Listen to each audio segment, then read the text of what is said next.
Anda terjebak dalam sebuah rapat yang berjam-jam lamanya, Anda duduk di sana, menatap jam dinding, dan merasa seolah-olah Anda sedang buang waktu hidup Anda yang berharga. Iya, dan tanpa menghasilkan satu pun keputusan yang berarti kan? Benar banget. Anda pasti tahu persis rasanya. Kopi di meja sudah dingin, terus orang-orang mulai mengulang poin yang sama untuk ketiga kalinya dengan kalimat yang berbeda. Dan tanpa sadar Anda mulai membuat daftar belanjaan di buku catatan Anda sekedar agar terlihat sedang mencatat. Iya, itu sangat umum.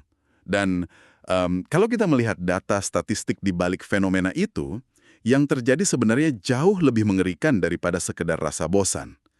Pada umumnya, para manajer di era bisnis modern ini, mereka menghabiskan hampir 50% dari waktu kerjanya hanya untuk rapat. Tunggu, 50%? Berarti setengah hari kerja? Tepat sekali. Bayangkan, setengah dari kapasitas produktif sebuah organisasi, menguap begitu saja di ruang konferensi. Wow, itu membakar uang perusahaan namanya. Benar. Namun di sisi lain spektrum, penelitian perilaku organisasi menunjukkan hal yang menarik. Tingginya produktivitas, seperti yang sering kita lihat pada etos kerja di Jepang misalnya, itu justru sangat bergantung pada budaya rapat ini. Masa sih? Padahal tadi katanya rapat itu buang-buang waktu. Nah, bedanya, mereka menggunakan aktivitas kelompok yang sangat terstruktur. Ketika sebuah kelompok berfungsi sebagaimana mestinya, rapat itu bukan lagi tempat di mana ide mati. Maksud saya, itu justru menjadi mesin pendorong motivasi dan eksekusi. Oke, mari kita bongkar ini. Misi kita di eksplorasi mendalam hari ini adalah membedah sebuah dokumen riset luar biasa seputar komunikasi bisnis. Kita mau mencari formula rahasianya. Ya, untuk mengubah ruang rapat tadi. Betul, bagaimana kita mengambil ruang rapat yang terasa seperti lubang hitam penyedot energi itu dan mengubahnya menjadi mesin pemecah masalah yang tajam. Dan dari materi yang kita miliki hari ini, ada satu metode klasik yang disebut kalau tidak salah reflective thinking process atau proses berpikir reflektif ya. Iya, dari John Dewey. Konsep ini pada dasarnya membaginya menjadi 6 langkah sistematis. Proses Dewey ini tuh bisa dibilang semacam tameng untuk melawan insting terburuk manusia saat berkumpul. Insting terburuk seperti apa maksudnya? Yaitu kecenderungan untuk langsung melompat pada kesimpulan. Langkah pertama di kerangka ini adalah menetapkan dan menganalisis masalah. Yang ironisnya, seringkali dilewati karena kelompok mengira mereka sudah tahu apa yang rusak. Iya, penyakit sok tahu ya kan? Tepat. Padahal, mengobati penyakit tanpa diagnosis yang benar hanya akan menciptakan masalah baru. Misalnya begini, sebuah perusahaan melihat penjualan anjlok dan tingkat turnover pegawai meroket. Asumsi instan di ruang rapat biasanya apa? Pasti bilangnya, pasar sedang lesu, kita perlu kasih diskon besar-besaran. Nah, itu dia. Namun analisis yang objektif, maksud saya, melalui wawancara dan pengumpulan fakta di langkah pertama ini, justru membongkar bahwa akar masalahnya bukan di situ. Ternyata moral pegawai yang hancur akibat sistem insentif yang buruk. Sebentar, mari kita bersikap realistis sejenak di sini. 6 langkah. Di era bisnis yang bergerak secepat kilat ini, entah Anda kerja di agensi atau di startup, siapa yang punya waktu luang untuk duduk manis dan melewati 6 fase ini satu persatu secara berurutan? Memang terdengar panjang? Ya kan? Bukankah kerangka kerja ini terlalu birokratis dan justru memperlambat kecepatan kita bermanuver? Itu kritik yang wajar. Tapi coba lihat dari sudut pandang ini. Terlihat memperlambat di awal, tetapi justru memangkas waktu eksekusi secara drastis di akhir. Mengambil keputusan cepat yang salah sasaran, itu akan memaksa Anda melakukan 3 rapat tambahan bulan depan untuk memperbaiki kekacauan tersebut. Benar juga. Rapat untuk membahas kegagalan rapat sebelumnya. Tepat sekali. Nah, untuk mencegah kemacetan ini, dinamika peran individu di langkah pertama itu sangat krusial. Seseorang harus mengambil fungsi sebagai pemberi informasi. Mereka menyajikan data keras, bukan opini pribadi. Jadi bawa fakta angka, bukan sekedar perasaan saya sih begini. Benar. Dan di saat yang sama, anggota lain wajib mengambil peran sebagai penanya. Penanya ini berfungsi sebagai semacam filter logis. Mereka harus terus bertanya, apakah kita yakin ini masalah utamanya? Sampai semua orang di ruangan memiliki pemahaman fundamental yang persis sama. Jadi peran si penanya ini memastikan kita tidak membuang jutaan dolar untuk solusi pemasaran yang baru, padahal kayak contoh tadi, masalah sebenarnya ada di divisi HR. Tepat. Sangat masuk akal. Nah, setelah kita sepakat apa masalahnya, dokumen kita mengatakan kita tidak boleh langsung mencari solusi. Kita harus masuk ke langkah kedua, yaitu menetapkan kriteria solusi. Ya, menentukan parameter. Ini kayak menentukan aturan main sebelum pertandingan dimulai, kan? Kita harus sepakat bahwa misalnya solusinya harus bisa dieksekusi dalam 2 bulan. Dan biayanya mentok di angka mungkin 2% dari margin keuntungan. Tanpa kriteria kaku seperti itu, rapat Anda akan berubah menjadi arena debat kusir. Kriteria ini bertindak sebagai alat ukur objektif yang menyelamatkan kita dari bias personal. Bias personal seperti anak emas bos yang idenya selalu diterima? Nah, itu contoh yang sempurna. Ketika nanti ada orang penting di ruangan yang mengusulkan ide kesayangannya, Anda tidak perlu menyerang orangnya, Anda cukup mengukur ide tersebut dengan kriteria waktu dan biaya yang sudah disepakati bersama. Oh, wow. Itu membawa objektivitas murni ke dalam ruangan ya. Nggak ada alasan buat tersinggung. Betul. Dan objektivitas inilah yang membuka jalan yang aman bagi kita untuk masuk ke langkah 3 dan 4, yaitu brainstorming dan evaluasi. Dan alasan psikologis mengapa kerangka ini memisahkan keduanya sungguh menarik. Sebentar, biar saya tebak. Di langkah 3, aturannya adalah kuantitas mutlak kan? Setiap ide, sekonyol apapun, dicatat tanpa filter. Tidak ada yang boleh mengkritik. Benar, dilarang keras ada kritik di fase itu. Baru di langkah 4, kita mulai mengevaluasinya. Jadi, ini kayak kita sedang berada di supermarket, mengumpulkan bahan makanan sebanyak-banyaknya ke dalam troli, tanpa peduli resep apa yang akan kita masak nanti. Analogi yang sangat bagus. Nanti, baru di dapur pada tahap 4, kita membuang bahan yang busuk atau yang tidak relevan dengan menu kita hari ini. Mengapa pemisahan dua fase ini sangat vital menurut Anda? Karena kreativitas manusia itu sangat rapuh terhadap kritik dini. Kalau Anda mengkritik sebuah ide tepat ketika ide itu diucapkan, Anda langsung mematikan dorongan psikologis anggota lain untuk berbicara. Otak kita merespons kritik sosial secara langsung sebagai ancaman. Jadi orang mikir, mending gue diam aja daripada diketawain gitu ya. Persis. Namun jika Anda membiarkan ide konyol hidup sejenak di papan tulis, ide absurd itu bisa saja memicu reaksi berantai di otak rekan lainnya. Dan itu sering menghasilkan solusi brilian yang sama sekali tidak terduga. Nah, ketika fase bulan madu brainstorming ini selesai dan kita masuk ke langkah 4, yaitu evaluasi, atmosfer ruangan harus berubah 180 derajat. Disinilah anggota yang berperan sebagai pengevaluasi informasi mengambil alih kemudi kan? Tepat. Peran ini menuntut keberanian kognitif. Pengevaluator harus secara aktif mencari celah logika dari ide-ide di papan tulis, mengujinya tanpa ampun terhadap kriteria di langkah 2 tadi. Jadi bukan berarti mereka jahat ya? Sama sekali bukan. Ini bukan ajang untuk mencari musuh, melainkan proses penyaringan brutal yang murni berbasis logika bisnis. Disinilah letak hal yang menurut saya sangat menarik. Ketika proses penyaringan itu selesai, kita masuk ke langkah 5, yaitu pemilihan solusi, lalu diikuti langkah 6, eksekusi. Ya.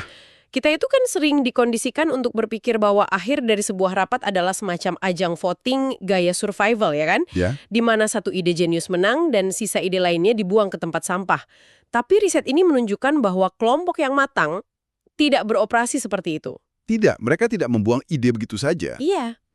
Mereka menciptakan apa yang disebut solusi mutan. Mereka mengambil efisiensi biaya dari ide A, lalu memotong fitur pemasaran dari ide B, dan meramunya menjadi satu solusi hibrida yang jauh lebih kebal peluru. Fenomena solusi mutan itu adalah bukti nyata dari kolaborasi tingkat tinggi. Dan mari kita hubungkan kebiasaan ini dengan gambaran yang lebih besar tentang eksekusi di lapangan. Mengapa inisiatif baru seringkali gagal dijalankan oleh staf, padahal sudah diputuskan di level atas? Karena mereka merasa tidak dilibatkan. Tepat. Karena tidak ada sense of ownership atau rasa memiliki. Keterlibatan aktif individu dari mulai membedah masalah di langkah pertama hingga merakit si solusi mutan di langkah kelima itu menciptakan kepemilikan psikologis. Saya paham sekarang. Ketika Anda berkeringat bersama merumuskan masalah, Anda jadi punya kebanggaan personal untuk memastikan langkah 6, yaitu tenggat waktu dan eksekusi, itu benar-benar terjadi kan? Betul sekali. Tanggung jawab itu selalu lahir dari rasa kepemilikan, bukan semata-mata dari perintah sepihak bos. Semuanya terdengar sangat indah di atas kertas. Kerangka kerjanya presisi banget. Tapi, ini memunculkan pertanyaan yang lumayan mengganggu buat saya. Pertanyaan apa itu? Kalau buku panduannya sudah ada sejak puluhan tahun lalu dari si Dwi ini, mengapa di dunia nyata rapat-rapat kita masih sering hancur berantakan? Maksud saya, mengapa kita masih sering terjebak dalam perdebatan ego atau lebih parah lagi, keheningan kolektif yang canggung di mana tidak ada satupun orang yang berani bicara? Kegagalan itu hampir tidak pernah disebabkan oleh cacat pada struktur 6 langkahnya, melainkan karena disfungsi dalam dinamika manusiawinya. Rapat menjadi sirkus ketika para anggota secara keliru menganggap diri mereka sebagai penonton. Penonton, maksudnya cuma datang buat ngopi dan dengar. Tepat. Materi ini dengan sangat tegas mengingatkan bahwa anggota kelompok bukanlah entitas pasif. Anda tidak bisa hanya duduk, melipat tangan, dan menunggu pemimpin rapat menyuapi Anda dengan instruksi. Anda memiliki kewajiban aktif untuk mengelola iklim ruangan tersebut. Kewajiban mengelola iklim. Nah, ini yang jarang kita sadari. Riset ini menyebutkan bahwa kita sebagai peserta biasa, harus menjadi pendamai saat tensi mulai memanas. Kita wajib membangkitkan keberanian kolega lain. Ya, dukungan moral di ruang rapat. Betul. Jika Anda melihat rekan junior yang tampak, ragu-ragu untuk membuka mulut, sebuah anggukan kecil atau kalimat sesederhana, itu sudut pandang yang menarik, lanjutkan, itu ternyata bisa mengubah arah seluruh diskusi loh. Sangat berdampak. Dan yang paling krusial, kita harus berani menjadi polisi lalu lintas diskusi. Polisi lalu lintas diskusi. Wow, saya suka istilah itu. Mengembalikan fokus adalah tugas komunal. Ketika pembicaraan mulai melenceng, misalnya ke arah keluhan pribadi atau masalah operasional sehari-hari yang tidak relevan dengan tujuan rapat, siapapun di ruangan itu berhak bertindak. Tidak peduli jabatannya apa. Tidak peduli pangkatnya. Siapapun berhak dan wajib mengucapkan kalimat pamungkas seperti mari kita kembali meninjau pokok persoalan awal kita. Itu powerful sekali. Selain hal-hal yang wajib dilakukan, tadi kan kita lihat ada dosa-dosa kardinal yang pantang dilakukan jika kita ingin kelompok tetap produktif. Jangan mendominasi waktu udara, ya kan? Jangan mematikan ide orang lain hanya demi memuaskan dorongan ego untuk terlihat paling pintar di ruangan. Dan hindari serangan pribadi. Iya, dan dilarang keras menjadi pendengar yang pasif. Saya jadi ngebayangin kelompok rapat ini kayak sebuah grup musik jazz gitu loh. Kalau saksofonisnya egois dan cuma ingin main solo sepanjang waktu, atau jika si basisnya ngambek dan tidak mau memetik senar sama sekali, Anda tidak akan menghasilkan musik. Sama sekali tidak. Anda hanya akan memproduksi kebisingan ego atau keheningan yang mati. Analogi jazz itu sempurna. Karena harmoni adalah nyawa dari kelompok fungsional. Instrumen harus saling merespon secara seimbang. Namun, dan ini adalah area psikologis yang sangat rapuh, harmoni itu sendiri memiliki sisi gelap yang perlahan-lahan bisa menghancurkan perusahaan dari dalam. Tunggu. Harmoni punya sisi gelap? Selama ini kan kita selalu dicekoki seminar motivasi yang mengatakan bahwa kekompakan dan kesatuan suara itu adalah tujuan utama. Semacam holy grail dari kerjasama tim. Bagaimana mungkin bersikap rukun bisa merusak perusahaan? Keterpaduan atau rasa satu frekuensi memang menaikkan moral.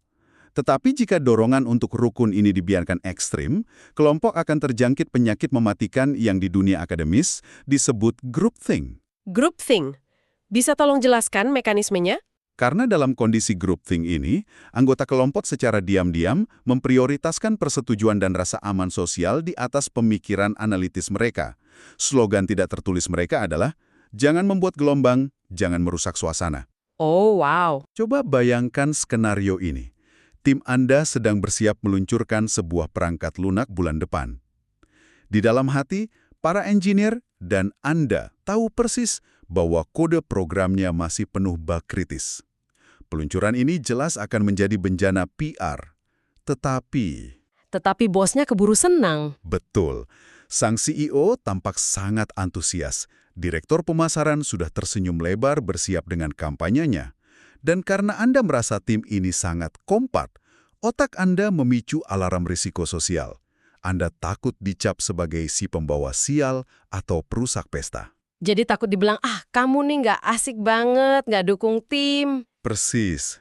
Hasilnya, Anda memilih bungkam. Anda membiarkan proyek itu menabrak dinding batu hanya demi menjaga senyum di wajah rekan-rekan Anda. Dalam groupthink, keheningan selalu diartikan sebagai persetujuan mutlak.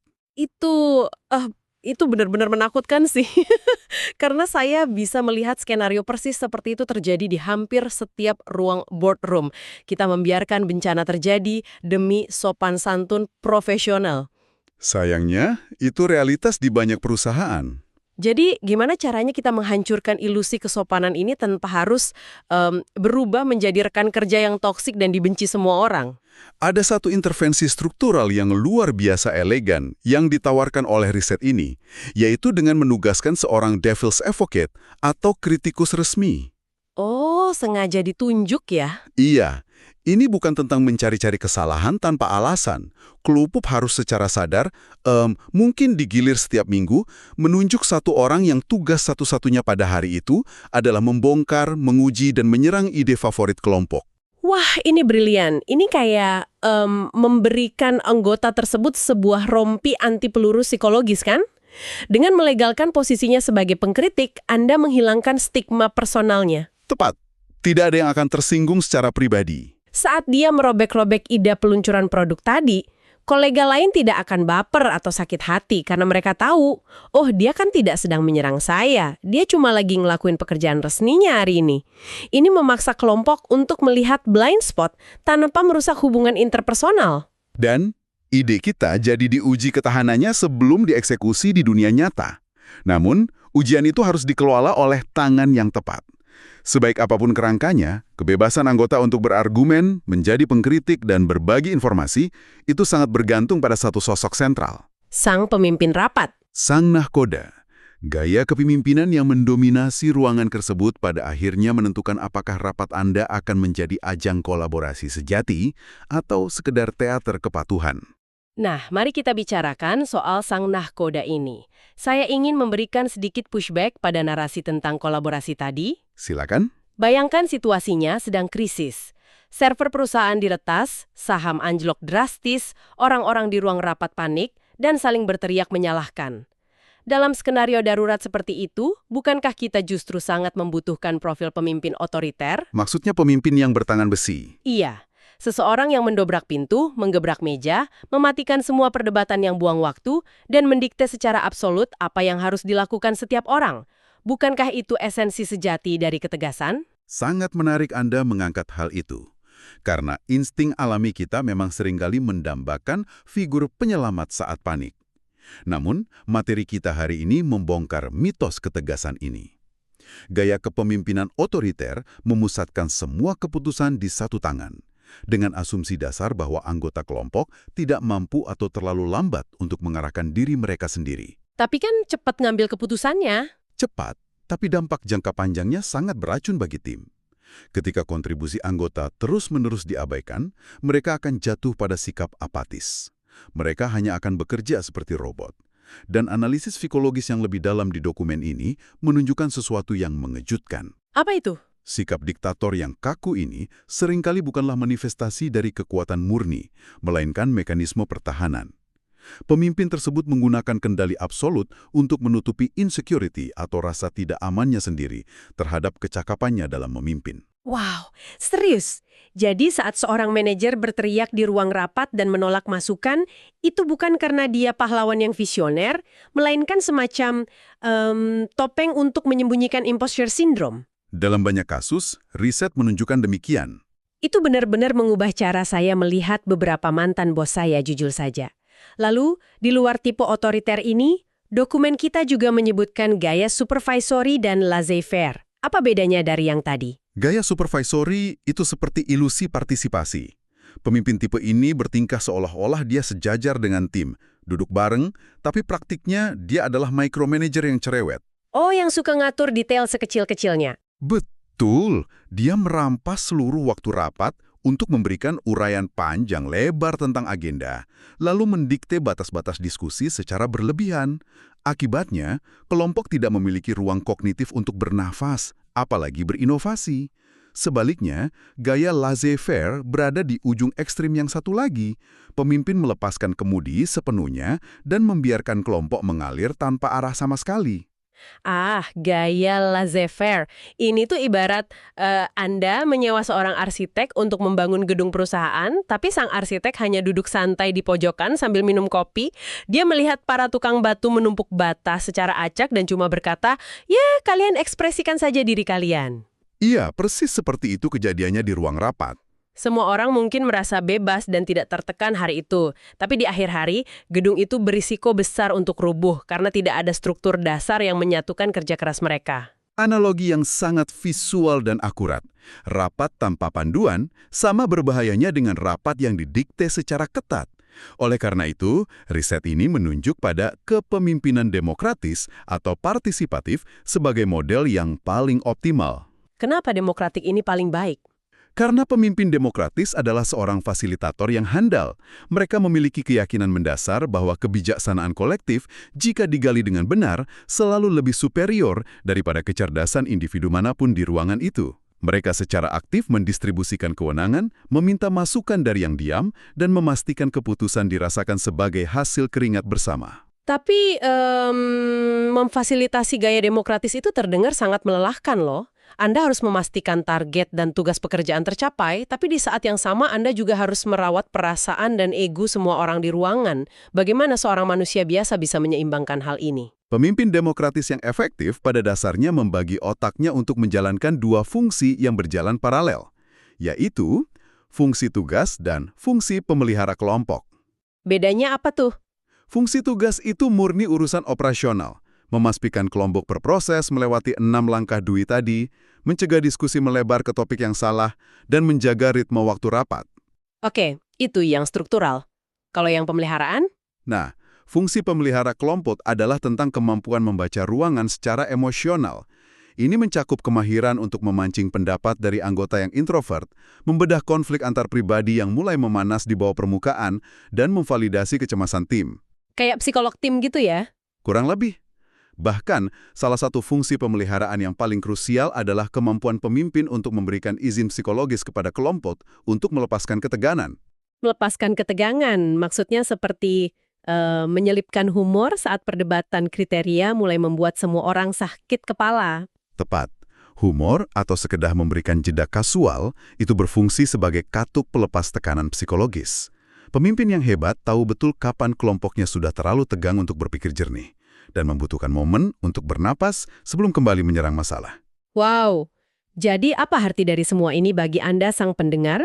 Jika Anda selama ini menganggap rapat sebagai semacam takdir korporat yang harus diderita dengan pasrah, sekarang Anda melihat bahwa rapat yang efisien adalah mesin yang bisa Anda rakit sendiri.